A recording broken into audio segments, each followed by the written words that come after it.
Históricamente, las personas con discapacidad han ocupado un lugar secundario en términos sociales, lo que incluye educación, trabajo, estatus familiar, entre otros. No dando reconocimiento a su labor, se relega su presencia y su actuar dentro de la sociedad en todos sus aspectos. El incremento de la violencia hacia la población con discapacidad es un área poco explorada en la que son necesarias acciones inmediatas. Las personas con discapacidad son únicas, al igual que sus situaciones de vida, y por tanto no pueden colocarse en el mismo contexto que el resto de la población. Muchas formas de violencia ejercidas hacia menores con discapacidad son enmascaradas tras el trato socialmente aceptado dentro de las familias e instituciones que piensan las mismas como una forma de cuidado o protección. El abuso o supresión de fármacos prescritos, el control social y económico, la falta de privacidad, la violencia física, los actos intimidatorios, la falta de atención para su integración a la sociedad son solo algunos ejemplos de las historias que conforman la multitud de respuestas inadecuadas a una situación de desventaja, excluyente de las relaciones interpersonales e intercolectivas. La violencia hacia la población con discapacidad constituye, al igual que en cualquier otro escenario, un ejercicio ilegítimo de poder, que atenta contra la integridad física y emocional de las personas.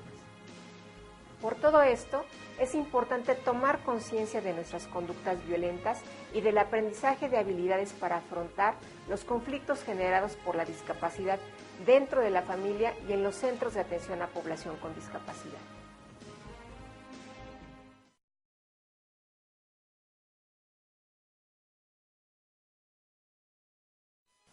Definir lo que es buen trato no es sencillo, quizá porque en general el buen trato es algo que se siente y no algo que se pone en palabras.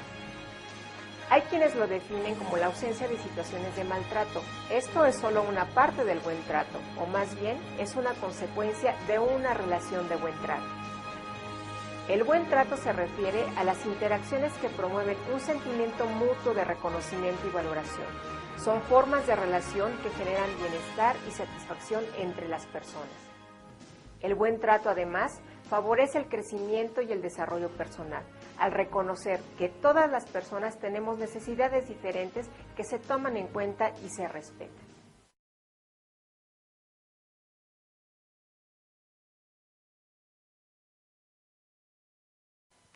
El buen trato tiene 5 elementos: el reconocimiento, la empatía, la comunicación efectiva, la interacción igualitaria y la negociación. El reconocimiento es el punto de partida del buen trato. Se trata de la capacidad de darse cuenta de que tanto como tú, las otras personas existen y tienen características, intereses, necesidades y formas de expresión tan importantes como las tuyas. Es la esencia del respeto y se empieza a construir desde el primer momento de la vida, como consecuencia de un adecuado vínculo afectivo. La empatía es la capacidad de entender y comprender qué siente, cómo piensa y por qué actúa como lo hace la otra persona con quien nos relacionamos.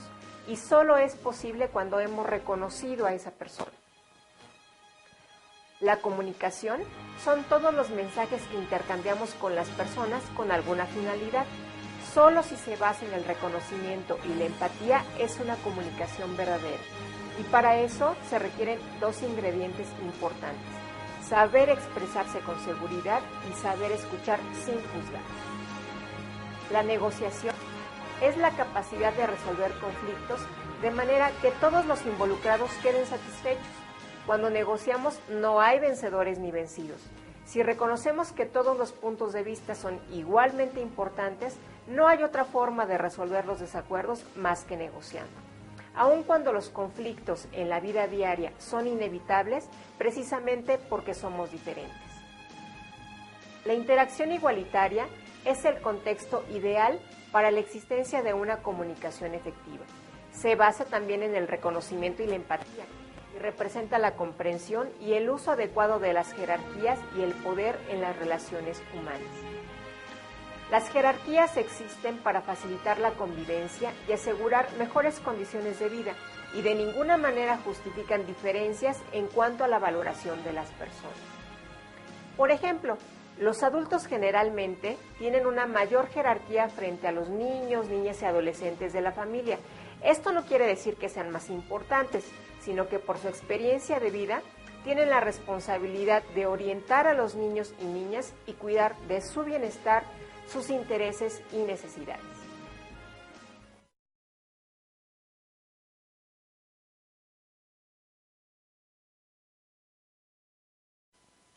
Quizá la pregunta que te hagas ahora es ¿cómo podemos fomentar el buen trato?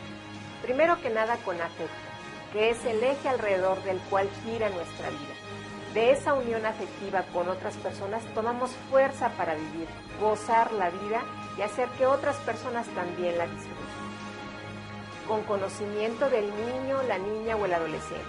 Hay que saber qué les gusta y qué les disgusta. Preguntar, observar y conversar para conocerlos profundamente. Estar atentos a lo que nos pide y cómo nos corrige. Interesarnos, preocuparnos y compartir con ellos. Con comunicación adecuada, que implica que tengamos una actitud de diálogo y escucha, no solo de lo verbal, sino también de los mensajes no verbales que nos dan. Tomémonos el tiempo y el espacio para intercambiar ideas y opiniones, saber aceptar sugerencias para lograr que los niños, niñas participen en toda atención que requieran para lograr su integración. Con respeto, evitemos las palabras duras y ofensivas. No les digamos nunca, no puedes, no sabes. No anticipemos opiniones cuando sucede un conflicto. Evitemos los insultos o los castigos, porque el sufrimiento que producen limita su capacidad de autonomía. Poniéndonos a su altura física y emocionalmente. Hay que estar seguros que aquello que les pedimos es lo apropiado para su nivel de desarrollo y su madurez. Seamos muy prudentes en pedirles acciones que sí tienen la capacidad de realizar. Evitemos frustraciones y conflictos con exigencias muy altas. Permitamos la risa, el juego libre y la expresión de sus emociones.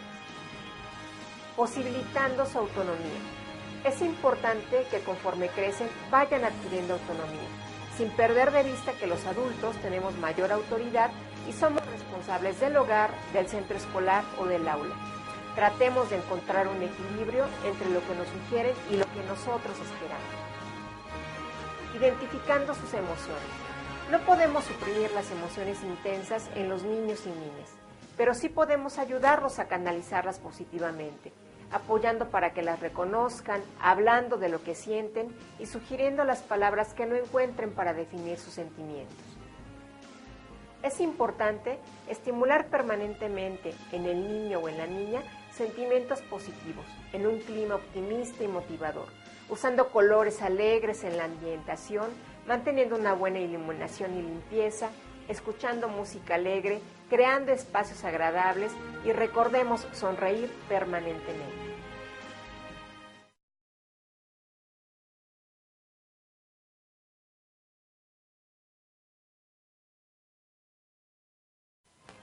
Erich Fromm dijo alguna vez que el amor es una actividad, no es un afecto pasivo.